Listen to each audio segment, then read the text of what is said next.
உன்னைத்தானே தெய்வம் நினைச்சு வாழ்ந்தேன், உன்னைத்தானே உலகம் நினைச்சு வாழ்ந்தேன். நீதான் வழிகாட்டுறவன் உன் கையை பிடிச்சுதானே நடந்தேன். ஐயோ, இப்ப நீ என் கையை இப்படி விட்டுட்டியேனே.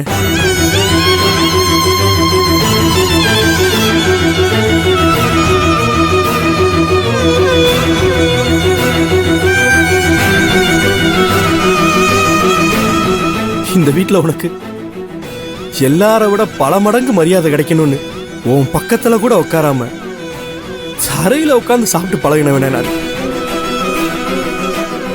ஏன் உங்க எல்லாருக்கும் ஒரு வேலைக்கார மாதிரி எல்லாருக்கும் விசுவாசமா இருந்தனே. நீதான் பெருசு நினைச்சு தூக்கி வச்சு கொண்டாடினே.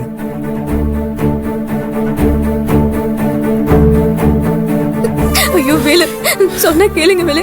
எதுவும் இருந்தாலும் நம்ம காலையில வந்து பேசிக்கலாம். இப்ப நீங்க வாங்க வாங்க வாங்க வேலு. அத்தை கைப்பிடிங்க அத்தை. டேய் வேலு, சொன்னா கேளுப்பா, எதுவும் பேசாதப்பா. முடியாது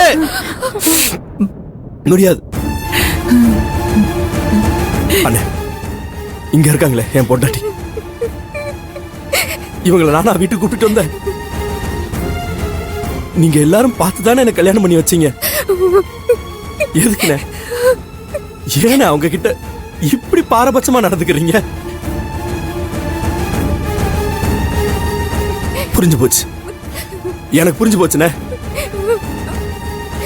செல்விக்கு உன்ன மாப்பிள்ளைய பார்த்துட்டு பிடிக்கலன்னு சொன்ன ஒரே காரணத்தை மனசுல வச்சுட்டானே நீ இப்படி நடந்துக்கிற.